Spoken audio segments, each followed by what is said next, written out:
welcome back to Crimson Glass on YouTube, and this is part 3 of Discovering Mad World, and it's probably the final part in this kind of loop where I haven't really gotten into it yet. We're just kind of like talking about the process and where do I start, because largely my discovery process for Fool Me Twice is done in a lot of ways. Like, there's still like stuff that needs to be done, but it's a lot of, sorry, my nose is really itchy. A lot of the hard stuff is already done. So in video 1, I talked about what am I writing and why am I writing it. In which I take a story and I'm rewriting Jason's return in 2017. And why am I doing that? Is it because I didn't like the story at all? Or is it because maybe I think the show should have done this thing instead of that thing? Not that what they did wasn't fine, but like, wouldn't it be cool if they tried something else? And in Fool Me Twice's version, in this case, I am rewriting it because what they did was terrible. So that's video 1. In video 2, we talked a little bit about, okay, now that I know what I am writing and why I'm writing it, let's talk about the next step. Who am I writing? And so I started to think about the characters who should be involved in Jason's return. And then once I kind of have that like first couple of lists, I start picking out my POV characters. And then I start talking about, like, what is their relationship to each other? What is kind of their history? What are things that they can offer to the story that's outside of the relationship? Like, what are the ways they can participate? And just like, I kind of work from there. So what I did was I picked my 4 POV characters who were going to be Jason, Drew, Elizabeth, and Sam. And it's not because it's not that those are the only points of view we're ever going to get. Like, sometimes we're going to be in Carly's points of view, sometimes we're going to be in Valentine's, sometimes we're going to be in other people's points of view. Because story-wise, sometimes you just need to see something through another character. What I mean is, these are the 4 characters whose journeys we're going to have like separate storylines, in the sense that Jason and Drew are my main characters because they are the they are the people this is happening to, and Elizabeth and Sam are reacting to it because they each have one of Jason's children. Jake and Danny. And Sam is currently married to Drew, thinking he was Jason. And Elizabeth and Sam have both at one point thought Drew was Jason. So, like, they're kind of, like, intertwined. And then, of course, you have Sunny and Carly, who will be around, and Michael will be around. And, like, so all those characters are around. And so I picked all that, and then I kind of thought about what do they have in common? What are the things I'm trying to do with the story? So, obviously, with rewriting the return, we are kind of what didn't work about the original story, and the original story kind of very quickly stopped being about Jason and Drew, and that's where we are going to avoid that mistake. And I am making the whole memory swap be a lot more complex, where on the show, the line kind of stopped with Jason and Drew, with Faison and Peter. Peter's not going to exist, because no. And we're going to have instead, excuse me, I'm starting to get a sore throat, I've been talking for a long time. What I'm going to have instead is that it's going to be Faison's just going to be like one stop on the ultimate bad guy, who are going to be the Cassidines, who have been messing with memories forever. So that's what we're going to do. And so now what I have to do is kind of figure out, okay, like, what does that look like? And here's where the story starts to get, like, this is the easiest part. Now what I have to do is kind of figure out, what do I want to happen? And it became the first time I was running through this, it became very clear to me that I was never going to fit all of this into one book. Because it's not just the Jason and Drew deal with the memory experimentation storyline. It's also Jason comes back and has to reconstruct his entire world. And Drew now has to refine an identity. So, like, those are 2 separate stories that deserve space. Like, they both deserve their own pacing and, like, their own story outside of what I like to think of as the trilogy. So what I now do is I start thinking about the nuts and bolts. And I start thinking about my anchor scenes. Now, for you guys who don't watch me very often, or maybe you have been asleep and I haven't talked about anchor scenes in a while, anchor scenes are something that I have learned while watching and reading and just like being part of the chipperish media situation. It sounds, no. One of my favorite authors was Lonnie Diane Rich, and she ran a community called Storywonk for a long time, and now she's in chipperish media, and her podcast, How Story Works, really kind of talks about the nuts and bolts in writing. And one of the things that I have learned from her that I've adapted to my own uses is this idea of anchor scenes. And anchor scenes are just basically like, there are certain things to happen that should happen at different parts of your story to help the pacing. And that your story should arc and flow at different points in time.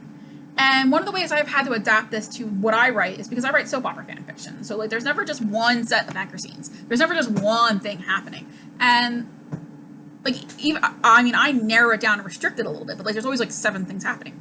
So it became so what I did was I sat down and I figured out that, okay, how many sets of anchor scenes do I need? where can I combine them? And like the best way to do it is, if you're going to be telling multiple narratives, is to every once in a while try to have an anchor scene that overlaps. So Jason and Drew have their own stories, and their stories are going to overlap with Elizabeth and Sam's journeys. So that's where they're going to happen. Because Elizabeth and Sam are not necessarily going to have their own anchor scenes, but like things that happen in Jason and Drew's life are going to be connected to Elizabeth and Sam, separately and together. Also, there is the trilogy pacing. So what are the big things that need to happen in the trilogy in each book to move the trilogy towards its final act? And then I have the book pacing. So what is a narrative that's pushing the book forward to its conclusion?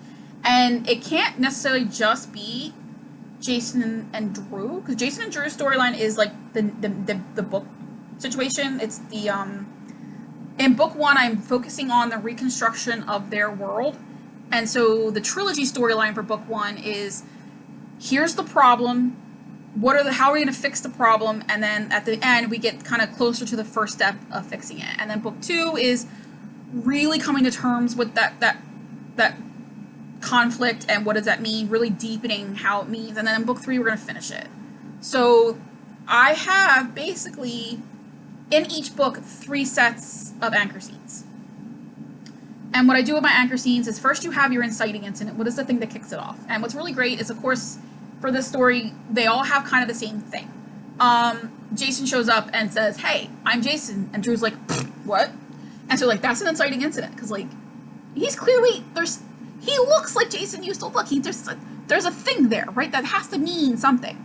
So, and then it's obviously not a mask. So that kicks off everything, and then so that's the first thing that has to happen. And that's the inciting incident for all 3 of them. And then you have your acceptance of trouble, which happens near the end of the first act. And what that means is that basically you have a protagonist who engages with the conflict. And so I have 2 like main protagonists, because Jason and Drew have the pacing. So Jason has he has to engage with a conflict, and Drew has to engage in a conflict. And their conflict is going to be different. So Jason but it's also related. So their conflict is what happened to them. And so how they deal with it is what puts them on their different journeys. Jason is coming back and trying to pick up the old threads of his life, but it's not there anymore, because the mob isn't what it used to be. And that's just like true, because on the show, it's not the same. His life isn't what it used to be. I mean, when he died, he had no sons. And when he is alive now, he has 2 sons. His wife is married to somebody else.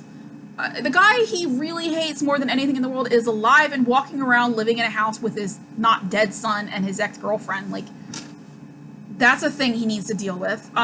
Sonny and Carly are a fucking mess. Apologies for the language, but sometimes with Sonny and Carly, they just really know their way to talk about it. And so, like, that's him adjusting to all of that. And he also has to adjust to what happens with the Drew storyline, because what happens with the Drew storyline is that Sam tells Drew right up front, "I'm not leaving you." And that means I have to explain why that happens. So I have to think about that. But Drew kind of has to like be okay with that at first, but then finding out he had a previous life and he really wants those memories, and he and Sam conflict over whether or not he should have those memories, and that makes Sam rethink whether or not she made the right choice. And so like that's kind of all happening in their storyline, and then Drew eventually deals with that. And like I'm not going to tell you what happens here because it's a spoiler. And then because I keep Jason and Sam apart, Jason is now looking for other guidance, and then that's where it kind of and with Jake being alive, he of course turns to Elizabeth, because like they're old friends. Like outside of everything romantic, they were always friends. And so Sonny and Carly just feel complicated, and he learns some things really quickly about them that makes him feel uncomfortable. The whole Ava thing, like Elizabeth feels like a port in the storm, and that's where we're going with that storyline. And then we have the book storyline, which is Jason decides he's going to, they want to figure out what happens, but they know at this moment they can't work together. Like they are not comfortable enough to work together, and that's kind of the thing they come to very quickly. So they decide to kind of separate they siphon off, they split the work. Jason's going to look at the Cassadines because that's more shadowy and legal, and he's like, that's how he thinks. And Drew's like, I'll talk to Anna in the WSB because that seems less illegal, and I'm pretty happy not to have been a criminal. Like, Navy SEAL, not a bad job. And Jason turns to Elizabeth with her knowledge of the Cassadines, and Drew becomes more intertwined with the WSB and finds out about Kim and Oscar. because Oscar is going to be his son that he partially raised until he disappeared, and Kim is going to be his wife, who was Oscar's stepmom. Because it turns out not only did Drew get the memories of his son taken from him, but he grew up in a group home, and I'm going to have his first wife was in that group home with him, and Oscar doesn't really remember his mother, and Drew was the only one who did, and now without him, nobody will remember this first wife, and, like, it feels wrong. So, like, that's kind of, like, ways I'm complicating the Drew situation. And so that's largely the discovery process. Now, like, unfortunately for you guys, is like I did all of this last year, so I don't really have a lot to kind of go through. The one thing that I will say is, so when I was writing it, that all seemed fine, and I was writing it, and then it just wasn't working. And like, it's where I talked about with Mad World, where like you have to figure out like what's not working, and what's not working is either you or the material. And that's what I want to get into in my very last video. So I'm making 4 discovery videos. I'm going to make them all today because all of this stuff is stuff I already know. And this is how I start my discovery process. And it is 12:09. So I'm going to stop this video, film the last one, and then I'm going to go eat lunch because I'm tired. All right. So brief recap. We just talked about when I finish figuring out who I'm telling my story about. I then start talking about how I'm going to tell that story, and that's where I start thinking about the anchor scenes. And I want to give you guys the full cut and parcel of it because there are spoilers in there, but basically what happens with, you have inciting incident that kicks everything off, you have your protagonist engaging with the conflict, and then and that's the acceptance of trouble turning point. And then you have your midpoint, which is where your protagonist decides his idea of the conflict changes, and that's a spoiler, so I don't want to get into it. And then you have, that's the first 3, it's kind of the first half of the book. And then in the second half, you have No Way But Through. So basically your protagonist is faced with a choice that no matter what they do, they can't go back. Like, it's like there's consequences, like you can't undo this. And then you have your dark moment when everything seems lost. And then you have your climax, it's where the winner of your central narrative conflict is decided. And then you have your resolution, which is how the world has changed. And all of that is kind of stuff that's all spoilery, and kind of gets us into the next couple of books, which are not things I want to talk about here, because I would like you to have a reason to read the book when it comes out in February. So yeah, book 1 coming out in February. In the next video, in the last video in this first round of the series where we just talk about discovery, I want to get into when I last wrote it and what was the problem. So I will see you guys. I'll see in a couple of days, but for me, I'm going to be seeing this camera in like 30 seconds once I take another drink of water. Bye!